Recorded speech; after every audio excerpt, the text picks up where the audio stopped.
ao 25. Primeira carta de Pedro, capítulo 1, verso de 13 a 25.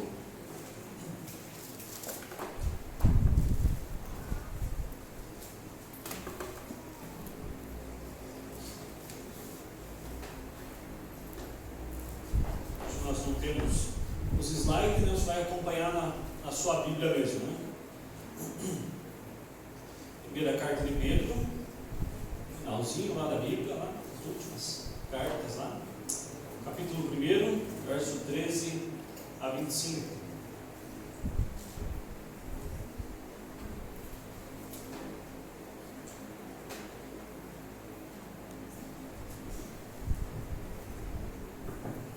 Diz assim o texto: por isso, cingindo o vosso entendimento, sede sóbrios e esperai inteiramente na graça que vos está sendo trazida na revelação de Jesus Cristo. Como filhos da obediência, não vos amoldeis às paixões que tinhais anteriormente na vossa ignorância. Pelo contrário, segundo é santo aquele que vos chamou, tornai-vos santo também vós mesmos em todo o vosso procedimento. Porque está escrito: sede santo, porque eu sou santo. Ora, se invocais como Pai aquele que, sem acepção de pessoas, julga segundo as obras de cada um, portai-vos com temor durante o tempo da vossa peregrinação, sabendo que não foi mediante a coisas corruptíveis, como prata ou ouro, que fostes resgatados no vosso fútil procedimento que vossos pais vos legaram, mas pelo precioso sangue, como de cordeiro sem defeito e sem mácula, o sangue de Cristo, conhecido com efeito antes da fundação do mundo, porém manifesto no fim dos tempos, por amor de vós, porque foi por meio dele tendes fé em Deus, o qual ressuscitou dentre os mortos e lhe deu glória, de sorte que a vossa esperança esteja em Deus. Tendo purificado a vossa alma pela vossa obediência à verdade, em vista ao amor fraternal, não fingindo, amai-vos de coração uns aos outros ardentemente, pois fostes regenerados, não de semente corruptível, mas de incorruptível, mediante a palavra de Deus, a qual vive e é permanente. Pois toda a carne é como a erva, e toda a sua glória como a flor da erva. Seca-se a erva e cai a sua flor. A palavra do Senhor, porém, permanece eternamente. Ora, esta é a palavra que vos foi evangelizada. Vamos orar mais uma vez? Pai, obrigado pela tua palavra, obrigado pela livre oportunidade que nós temos de meditar nela. Te agradecemos por essa oportunidade, e assim nós rogamos ao Senhor que pela tua misericórdia, o Senhor continue nos abençoando agora, que o teu Santo Espírito continue falando no nosso coração, Pai. Que a tua palavra possa sempre transformar a nossa vida, transformar a nossa maneira de pensar e de agir, Deus. Assim rogamos no nome de Jesus. Amém.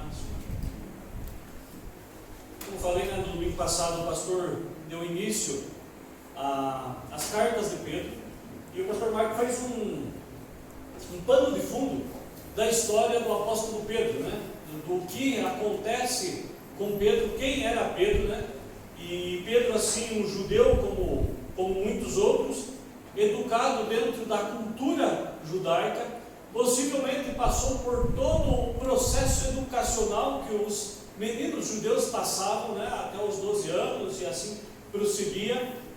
E com certeza Pedro é um dos caras que não é escolhido pelo rabino para continuar esses estudos, para que no futuro pudesse ser um rabino.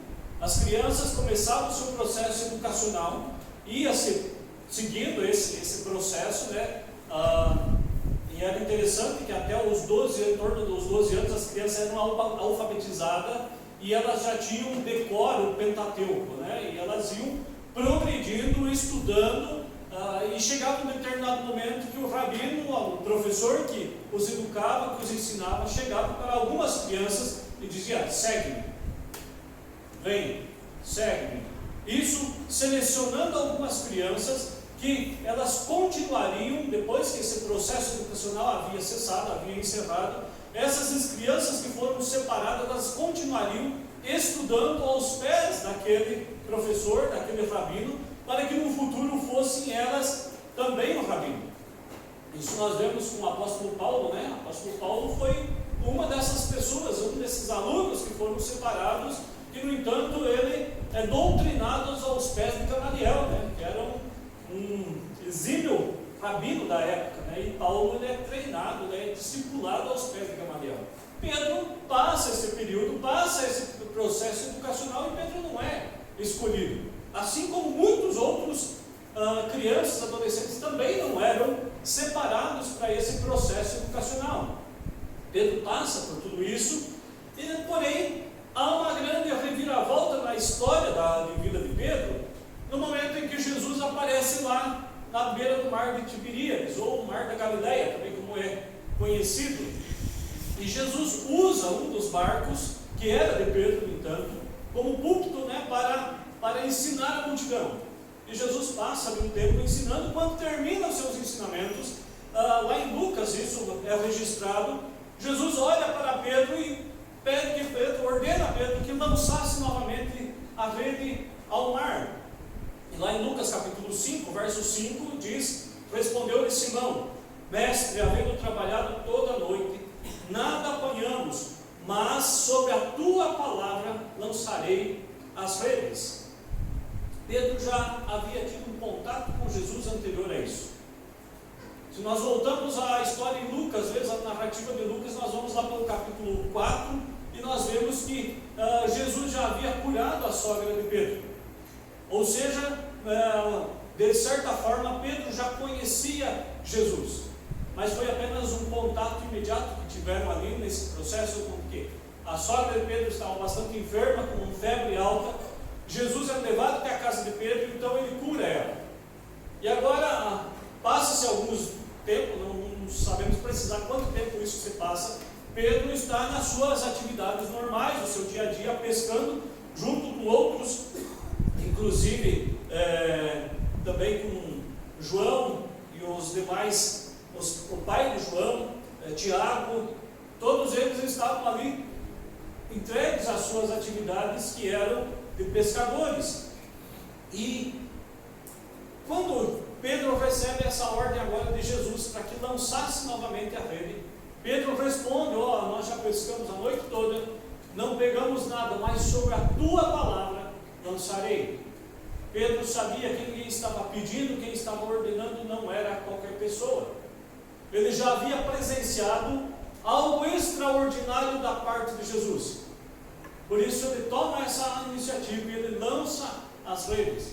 Então tem ali a pesca maravilhosa, né, que eles pegam uma quantidade grande de peixes, que é a ponto de quase o barco afundar, né? Então trazem o barco ali cheio de peixe, né? E eles são tomados de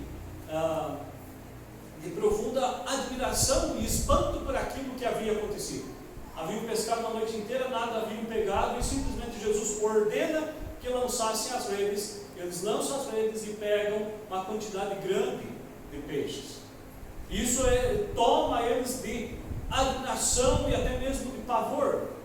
E eu acho muito interessante quando nós olhamos para os detalhes da história bíblica, os momentos em que Jesus está com esses discípulos. Em outras ocasiões, até mesmo quando eles estão mais uma vez atravessando agora o Mar da Galileia, e vem uma tempestade no alto mar lá, e o navio está quase afundando, e Jesus vem caminhando sobre as águas. Essa é uma ocasião. Outra ocasião, Jesus está no barco junto com eles também, o barco acometido por uma tempestade, e mais uma vez estão quase morrendo. Eles vão lá e acordam Jesus dizendo: não te importas que pereçamos? Aqueles homens viviam do mar, conheciam muito bem o mar, sabiam que era uma tempestade em alto mar, sabiam que era pescar em alto mar, sabiam que depois de uma noite inteira de pesca e não tinham pegado nada, lançar mais uma vez as redes ao mar seria inútil. Mas sob a ordem de Jesus, Pedro lança as redes. Pedro sabia que não era qualquer pessoa que estava ordenando, que estava pedindo. Então eles são tomados desse temor, desse espanto até mesmo. Mas esse era só o começo desse relacionamento que Jesus começava agora com Pedro. Esse era só o início dessa caminhada. E lá em Lucas capítulo 5, verso 10, a parte B, e verso 11 diz: disse-lhe Simão, disse Jesus a Simão: não temas, doravante serás pescador de homem. E arrastando eles os barcos sobre a praia, deixaram tudo e o seguiram. Simplesmente acontece essa pesca. Jesus fala: de agora em diante serão pescadores de homem. Eles não questionam, pelo menos não há texto que registre isso, que haja um questionamento da parte deles, dizendo como que vai ser, o que vamos fazer, onde vamos fazer. Simplesmente eles arrastam os barcos sobre a areia, deixam todas as coisas e seguem a Jesus. E esse encontro, à beira do mar da Galileia, Pedro vai ter uma segunda vez com Jesus. Em torno de 3 anos depois da morte de Jesus, após a sua ressurreição, Jesus mais uma vez está na beira do mar, ali na praia. E agora Pedro tem mais uma vez esse encontro com Jesus, talvez tomado por um misto de alegria pela ressurreição de Jesus, e também tomado por um sentimento que talvez removesse o seu coração pela vergonha de haver traído Jesus alguns dias antes. Lá em Mateus capítulo 26, verso 36, quando Jesus diz para Pedro que certamente o negaria, lá ele diz: ainda que venha a ser um tropeço para todos, nunca o será para mim. Essa é a afirmação de Pedro. Ainda que Jesus viesse a ser escândalo para tantos, para ele jamais o seria. E passa-se algumas horas, lá está Jesus diante do sinédrio, e Pedro começa a ser acusado de ser um deles, de estar com Jesus, e Pedro nega com todas as suas forças: não o conheço, nunca ouvi, nunca estive com ele. E agora, mais uma vez, Jesus está à beira da praia, e Pedro agora está tomado por um sentimento que talvez nem ele soubesse explicar. Talvez a alegria pela ressurreição de Jesus e a vergonha pela traição. Mas Jesus não estava ali para condenar a Pedro, para impor sobre ele o jugo pelo que ele havia feito, mas pelo contrário, tira Pedro ao lado, chama Pedro à parte e confia a Pedro o pastoreio das suas ovelhas. Questiona Pedro: tu me amas? Como o pastor Marco lembrou domingo passado, a resposta: Senhor, eu te amo. E a afirmação sempre de Jesus para Pedro é: pastoreia as minhas ovelhas. Pastoreia as minhas ovelhas. Como dizia um professor meu, Jesus confiou a Pedro naquele momento a sua igreja. O cara que havia traído ele alguns dias antes é a quem Jesus confia as suas ovelhas, confia a sua igreja, confia o pastoreio de sua igreja. E quando Pedro escreve essas 2 cartas, ele estava justamente obedecendo à ordem de Jesus, pastoreando a sua igreja, pastoreando as suas ovelhas, pastoreando uma igreja pobre, formada por judeus e, na grande maioria, gentios, que haviam fugido das suas casas, que haviam fugido das suas cidades por causa da perseguição que havia se levantado contra a igreja. É esses irmãos que Pedro está pastoreando. É essas ovelhas espalhadas por várias partes que Pedro estava pastoreando, escrevendo a essas ovelhas, exortando essas ovelhas. A preocupação de Pedro com as suas ovelhas era que não se acomodassem aos velhos caminhos do pecado. Não se acomodassem aos velhos caminhos do pecado. Os irmãos que estão com a Bíblia aberta, acompanhem comigo o texto. Primeira carta de Pedro, capítulo 1, verso 14. Como filhos da obediência, não vos amoldeis às paixões que tinhas anteriormente na vossa ignorância. Todo crente, quando se identifica como filho de Deus, tem a convicção de que o Espírito Santo agora habita o seu ser, habita o seu coração, não vive mais entrelaçado na da qual ele traçou, trilhou por vários anos da sua vida. A partir do momento que ele tem essa convicção, a partir do momento da certeza de que Cristo habita na sua vida, ele não vive mais entrelaçado pelas artimanhas do pecado, não vive mais entrelaçado no pecado que trilhou pela vida toda. Também isso não significa que a vida seja algo pesado, ou seja, um pesadelo do qual desejamos despertar o mais rápido possível. A vida, ela existe para ser vivida, ser aproveitada, ser desfrutada. O que acontece em grande escala de pessoas que se convertem a Cristo e se tornam chato no outro dia, é o cara que não participa mais das reuniões de família, que abandona os seus amigos, que deixa tudo agora, ele se sente um santo, o separado, e se separa da sua família, se separa de todos os seus amigos, se separa da própria vida, de aproveitar aquilo que está em torno da sua vida. Não era isso que Pedro estava exortando. A vida é para ser vivida, a natureza é para ser admirada, as pessoas é para ser amadas. Quanta beleza natural nós temos no nosso país aí com extensões continentais, tanta maravilha tem no nosso país, que às vezes, eu falo por mim mesmo, pouco conheço.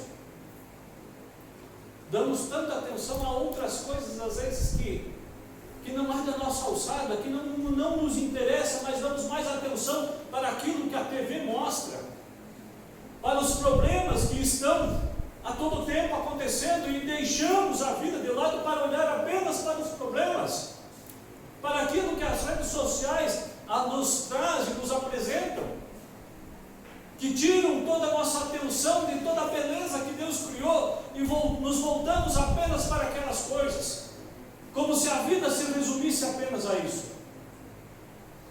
Tem pessoas que conhecem mais os países da Europa do que o próprio Brasil. Alguns dias atrás eu assisti a um documentário do Richard, aquele, não sei se ele é geólogo, mas ele fala uma série de matérias falando dos animais, dos bichos e assim por diante. É bem gostoso assistir os programas dele. E ele fazendo uma reportagem lá no interior do Paraná, na cidade lá, mostrando o 8º maior cânion do mundo, que está aqui pertinho, e às vezes nós nem sabemos disso. E tantas outras maravilhas que existem no nosso país, e que nós deixamos passar. A vida é para ser vivida. Não devemos trilhar, nos acomodar no caminho de pecado que vivemos antes de Cristo. Devemos mudar o curso da nossa vida, mas viver intensamente, aproveitando, desfrutando de tudo aquilo que Deus tem nos proporcionado. Às vezes nos preocupamos tanto com as coisas a ser pagas, as contas que estão chegando, com o dinheiro que eu preciso ganhar, com o que eu preciso fazer, e deixamos de viver, deixamos de abraçar as pessoas que estão próximas, deixamos a vida passar. Toda a beleza foi Deus que criou e nos disponibilizou para que possamos apreciar e nos deleitar dela. A vida com Cristo não é se acomodar no caminho do pecado, mas é para que vivamos inteiramente, dia após dia, com os nossos olhos fixos em Cristo, fixos na maravilha que Deus criou. É muito gostoso quando nós paramos e começamos a observar a criação de Deus, as maravilhas que Deus criou. Hoje na escola dominical nós vamos falar um pouquinho mais a respeito daquilo que envolve a nossa vida, da grandiosidade de Deus em toda a sua criação. Salmos capítulo 1, verso 1 e 2, o texto que nós temos de cor, que diz: bem-aventurado o homem que não anda no caminho, no conselho dos ímpios, nem se detém no caminho dos pecadores, nem se assenta à roda dos escarnecedores. Antes o seu prazer está na lei do Senhor, e na sua lei medita de dia e de noite. O Porque o salmista está dizendo: bem-aventurado o homem que não anda no conselho dos ímpios. A vida está acontecendo, as coisas estão acontecendo, mas bem-aventurado, feliz é o homem que não anda no conselho dos ímpios, que não vereda pelo caminho dos ímpios, mas tem seus olhos em Cristo, que anda pelo caminho de Cristo, desfruta daquilo que Deus criou, sem se preocupar com os ímpios. Os ímpios vivem na sua impiedade para a sua autodestruição. Nós vivemos para Cristo, olhando para Cristo, aproveitando aquilo que Deus nos disponibilizou. Quem se direciona cabalmente para a segunda vinda de Jesus deve levar a sua conduta ao nível de Cristo. Verso 15 e 16. Pelo contrário, o segundo, o que diz lá? Segundo o quê? Segundo é santo, aquele que vos chamou. Tornai-vos santos também, vós mesmos, em todo o vosso procedimento, porque está escrito: sede santos, porque eu sou santo. Sede santos, porque eu sou santo. Segundo é santo aquele que vos chamou. Nada nós sabemos a respeito de como era a vida daqueles irmãos para quem Pedro estava escrevendo. O que acontecia naquela igreja com aqueles irmãos, na verdade, eram várias comunidades, não era uma igreja local, mas eram várias comunidades que foram sendo formadas a partir desse momento que a perseguição começa, e eles então precisam sair de suas casas, precisam fugir, e para todos os lados onde eles iam, igrejas eram sendo plantadas, formadas, comunidades pequenas eram formadas nas casas. Era para esses irmãos que Pedro estava escrevendo.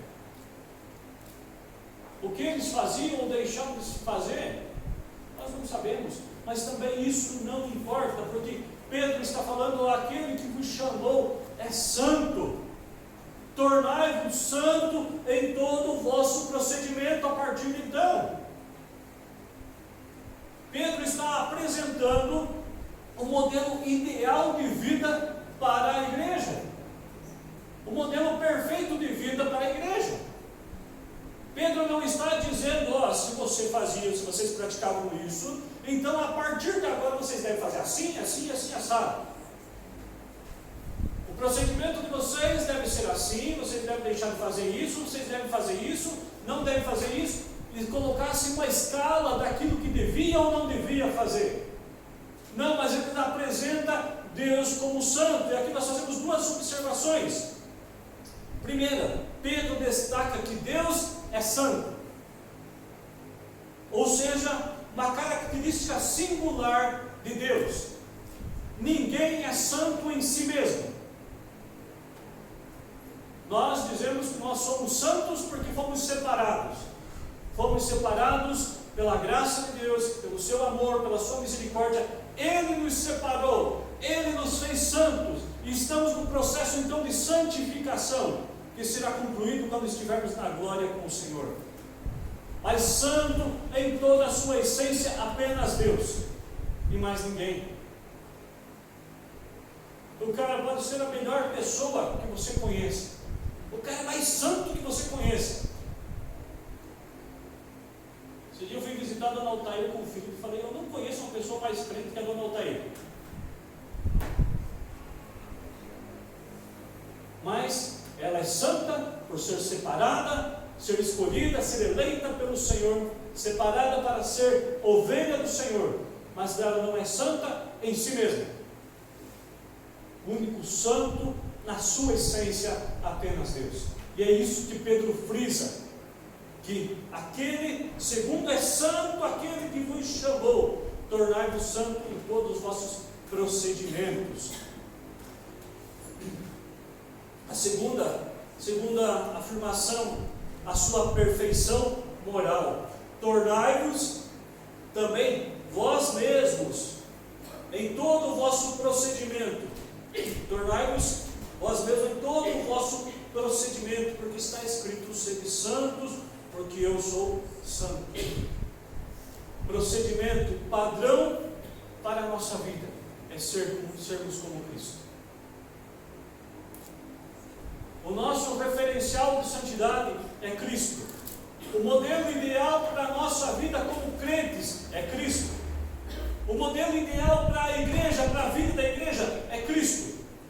Não existe outro modelo. Não existe outra forma.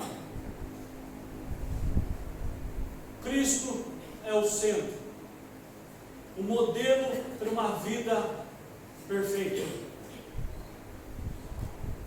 Processo de santificação que começou no momento da nossa conversão e que se conclui na nossa glória quando estivermos com o Senhor. Aí poderíamos perguntar como isso é possível, levar a nossa conduta ao nível de Cristo. Como é possível se somos humanos, somos pecadores, falhamos nas mais diversas áreas? Como isso é possível? Primeiro, por meio da ligação clara com o Senhor. Verso 14, algum irmão puder, por gentileza.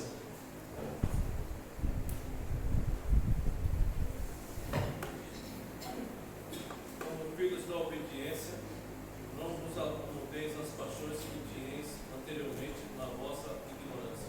Muito bem. Como começa o verso? Como filhos da obediência. Como filhos da obediência. Nós somos feitos filhos de Deus por meio de Jesus Cristo. Nós somos co-herdeiros com Cristo.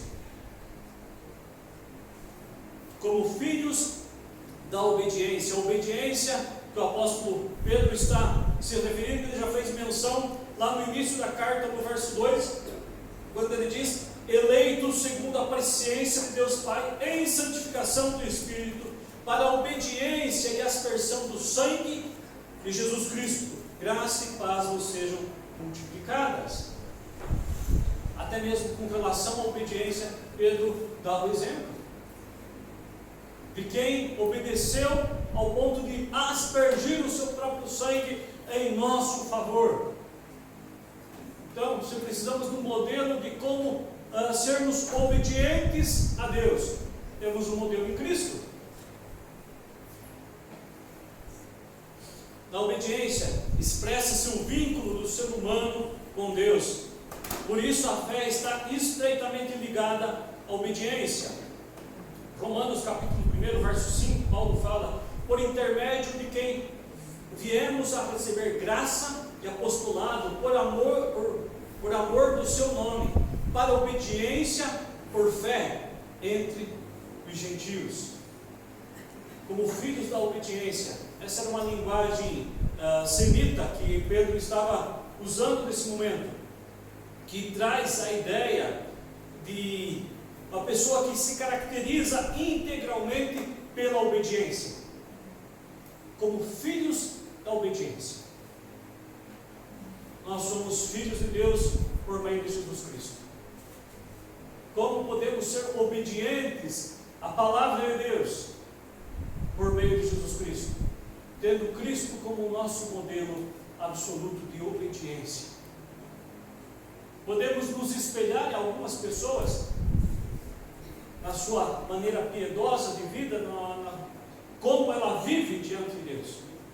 Podemos nos espelhar, né? Algumas pessoas se espelham nos seus pais, ou amigos, ou outros membros da igreja que têm uma vida bastante piedosa. Mas o modelo ideal a ser seguido é o modelo de Cristo. Pois Cristo nos resgatou do nosso fútil procedimento, verso 18, sabendo que não foi mediante a coisas corruptíveis, como prata ou ouro, que fostes resgatados do vosso fútil procedimento, que vossos pais vos legaram.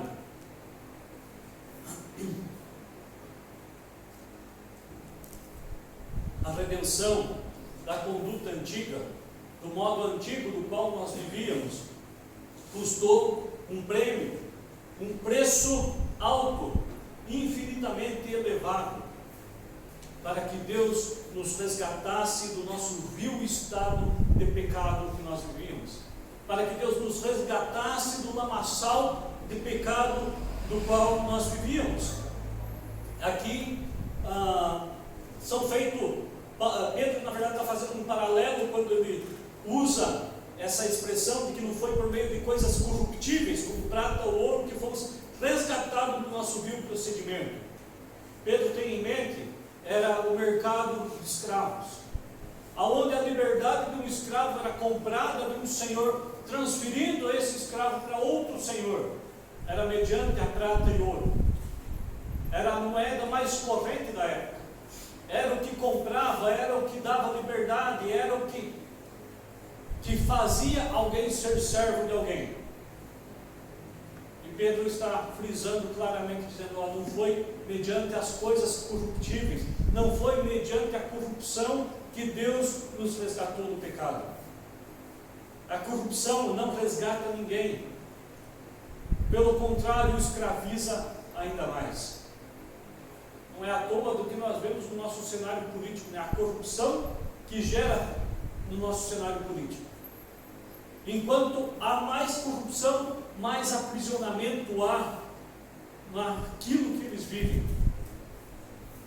Mas por meio do sangue de Jesus, fomos libertos para uma vida de liberdade, para que vivamos em novidade de vida, para que não vivamos aprisionados pelo medo. A Sheila leu a carta da missionária, né, falando dos ritos que precisavam fazer para uma criança, para que a criança não tivesse mal olhado, né? O dia que eu tiver um filho, eu vou dizer para os irmãos, olhem bem para não ficar mal olhado, né? Eles podem olhar muito bem ele para não ficar nenhum mal olhado, né? O dia que isso acontecer, eu vou trazer aqui para os irmãos, podem olhar bem, né? Mas tantos, na nossa maneira de pensar, de tanta besteira, né? Passar um lápis preto em torno do olho, raspar o cabelo vai cair naturalmente, né? Nem precisa raspar, ele vai cair, a criança normalmente cai o cabelo. Tantas coisas que nos parecem tão imbecis, mas que fazem parte de uma cultura, que escraviza uma cultura, que amarra a essas ideias satânicas, demoníacas, que é o que Pedro também está tratando nessa carta, dizendo que os nossos pais nos legaram.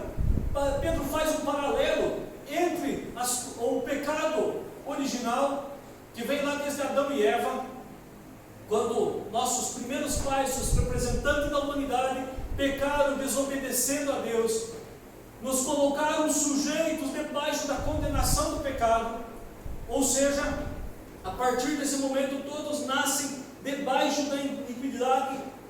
O salmista vai falar no capítulo 51, verso 5, dizendo: eu nasci na iniquidade e em pecado me concebeu a minha mãe. Desde o início da história da humanidade, nós nascemos debaixo do jugo do pecado. Nascemos condenados, mas nascemos mortos por nossos delitos e pecados. Mas tantos outros pecados que nossos pais nos legaram pela sua ignorância em relação a Cristo.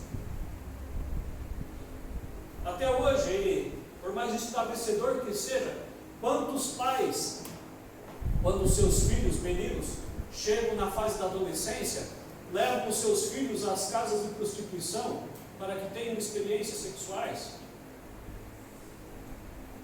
Outros pais viciam os seus filhos em drogas lícitas, álcool, cigarro e outras coisas, por acharem que não estão fazendo nada demais para os seus filhos, mas que estão ensinando eles a serem homens. Rituais que, como citamos aqui o exemplo da missionária, né, que geração após geração praticaram aquilo e vem sendo praticado, entendendo que aquilo é necessário para que a criança não venha sofrer essas consequências. Tudo isso é ser escravizado pelo pecado. Legados que foram deixados pelos nossos primeiros pais lá em Adão e Eva, legados que foram deixados pelos nossos pais pela ignorância em relação a Jesus Cristo. precisamos hoje condenar os nossos pais por isso? De maneira nenhuma. Eles viveram entendendo que aquilo era certo. O que nós devemos fazer é glorificar ao Senhor pela sua misericórdia, que nos alcançou pelo precioso sangue que Ele derramou na cruz do Calvário para nos remir, para nos dar liberdade, para que não vivamos mais aprisionados pelo pecado, mas vivamos em novidade de vida, possamos aproveitar e desfrutar de tudo aquilo que Deus nos proporcionou.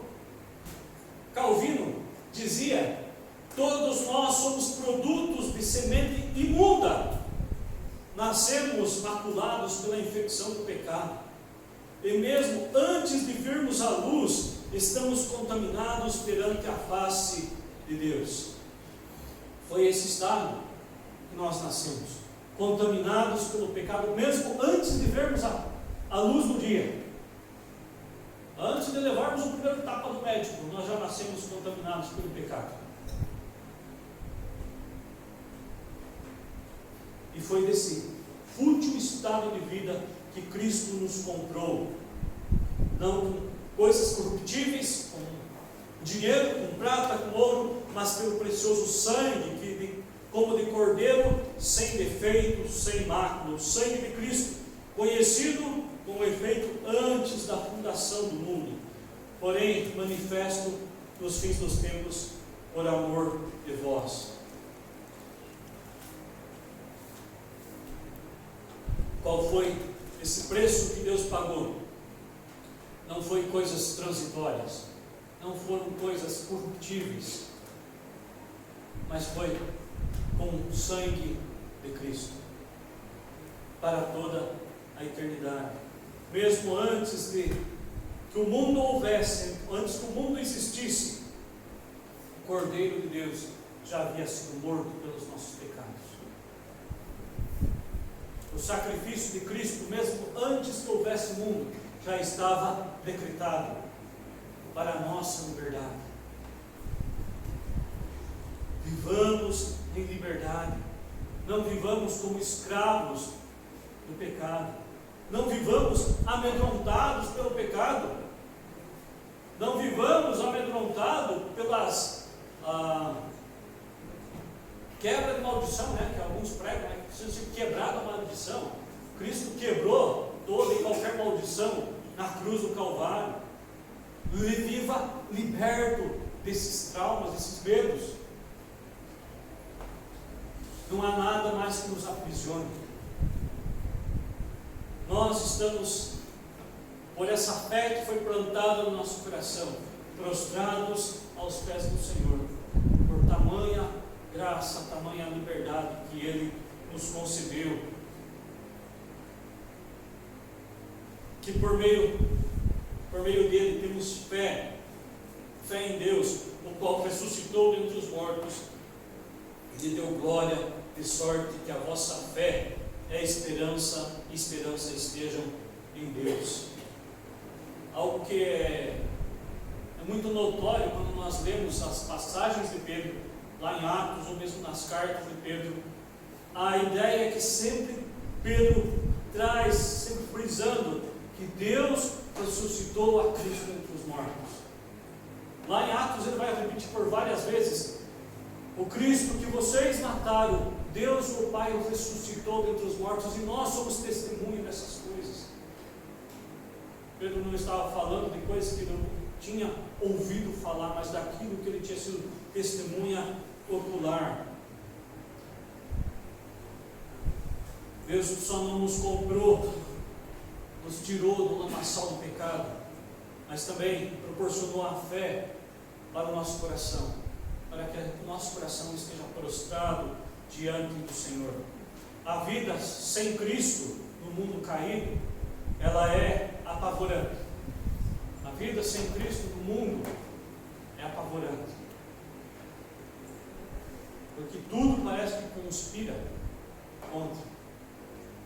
Mas a vida a partir da ótica de Cristo, ela é libertadora, ela é prazerosa.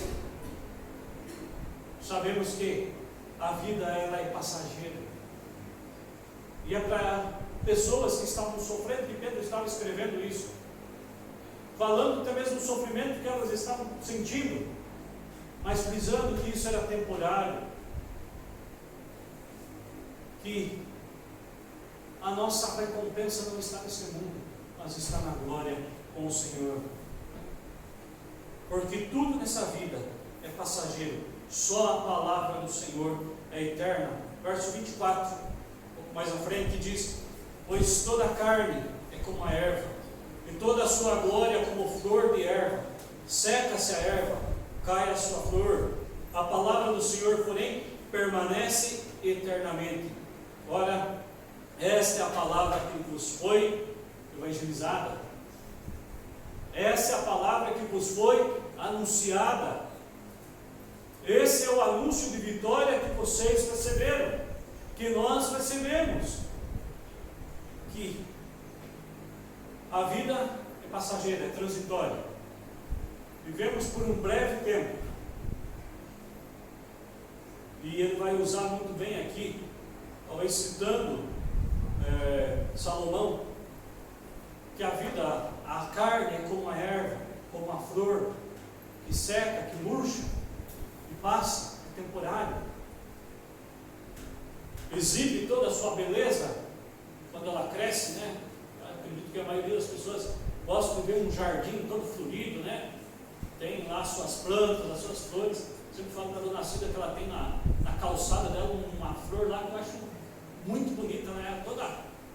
Ela parece murcha, né? Mas ela não é murcha, ela é toda tortinha, muito bonita. As flores nascem, crescem, passa-se o seu tempo, elas secam, elas murcham, secam e desaparecem.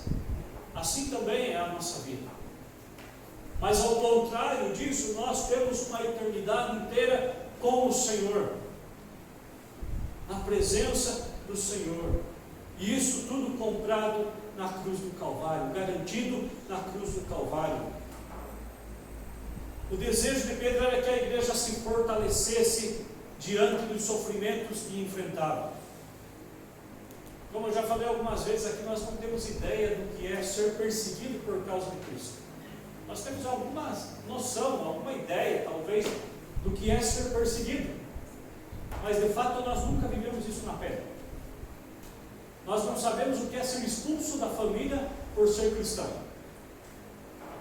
Nós não sabemos o que é sofrer retaliações no mercado, não poder negociar no mercado por ser cristão.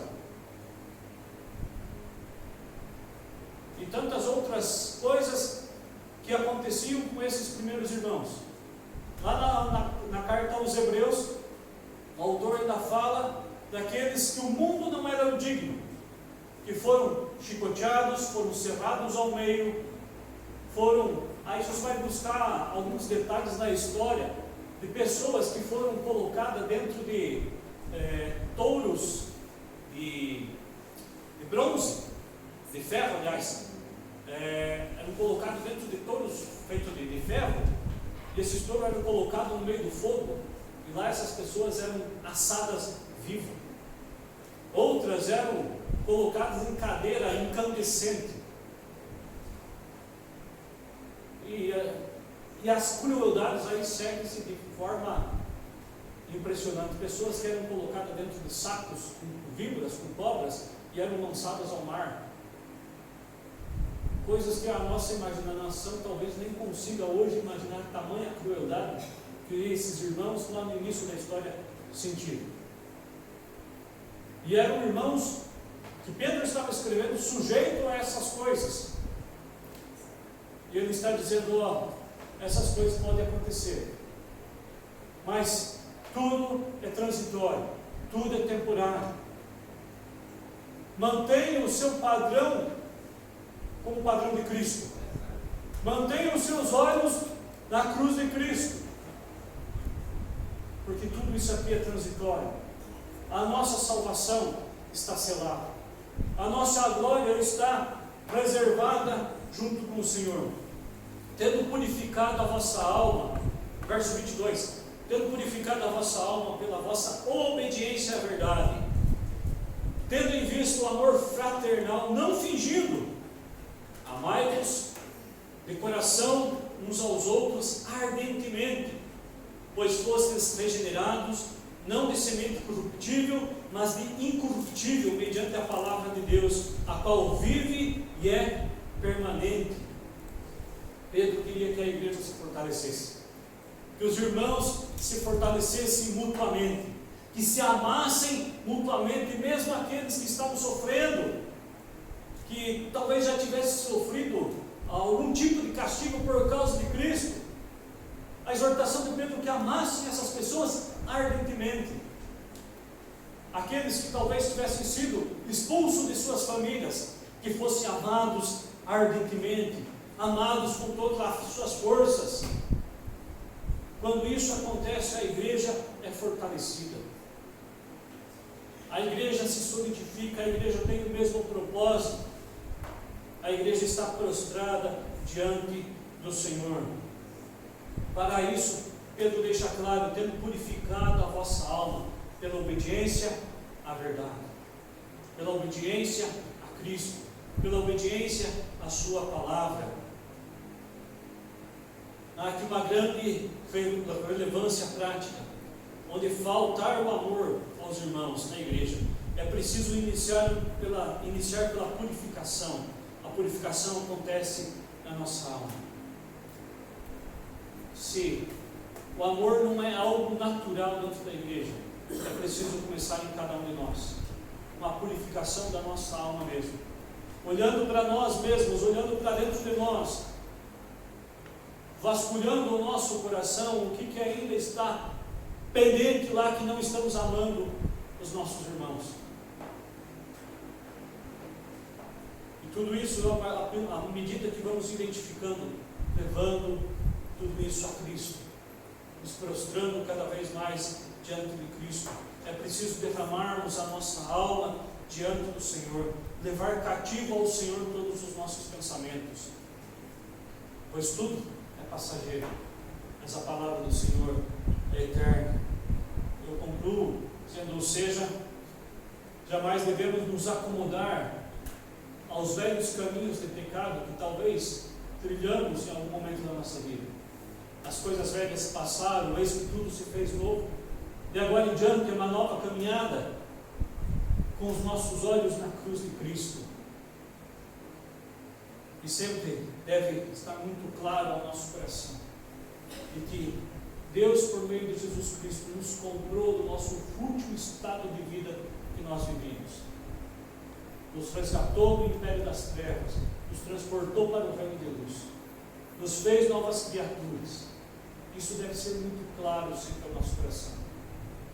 Todo momento de preocupação, de angústia, que isso lateje o nosso coração, e que foi a preço de sangue que fomos salvos, que fomos comprados, e que nessa vida tudo é passageiro. Ainda que estejamos sofrendo, se por breve tempo, mas tudo no seu devido tempo passará. E se não passar nessa vida, estaremos na glória com o Senhor. Era essa a convicção que aqueles irmãos tinham. Era essa a convicção que Pedro tinha ao falar isso com aqueles irmãos. Que se não fosse naquele tempo, eles estariam com o Senhor. Que lá em Apocalipse vai falar onde não há mais pranto, não há mais dor, mas apenas desfrutando da glória diante do Senhor. Vamos orar? Baixe a cabeça, feche os seus olhos. Pai, nós te agradecemos, porque um dia o Senhor nos resgatou do nosso estágio fútil de vida. O Senhor nos transportou para o teu reino de amor, de luz, de glória. E nós te louvamos por isso, Senhor. Que possamos nos amar, ó Deus, enquanto igreja, possamos nos amar ardentemente uns aos outros. Que os nossos olhos não sejam desviados da cruz de Cristo, Pai, mas pelo contrário, que a cada dia o nosso coração esteja ainda mais prostrado diante do Senhor. Que tudo aquilo que impede ainda a nossa caminhada diante do Senhor, Pai, que seja lançado sobre o Senhor, porque o Senhor já tem cuidado das nossas vidas, Pai, e nós te agradecemos por isso. Que assim, ó Deus, a tua misericórdia molde o nosso coração a cada dia, a cada manhã, Deus. que possamos ter muito claro todos os dias no nosso coração o alto preço que o Senhor pagou naquela cruz, derramando o sangue de Cristo ali naquela cruz em nosso favor. Que sempre isso seja algo vivo ao nosso coração, e que o meditar na Tua Palavra, Deus, seja algo prazeroso para nós. Que possamos viver a cada dia aproveitando, desfrutando, Senhor, de tudo aquilo que o Senhor criou e lhe colocou diante de nós, Pai. Que as adversidades do mundo, Deus, não nos impeçam de viver, não nos impeçam de aproveitarmos tudo aquilo que o Senhor tem nos proporcionado, Pai. Que assim a Tua misericórdia se manifeste, continue se manifestando sobre a nossa vida, Pai. Em nome de Jesus. Amém. Amém, irmãos, que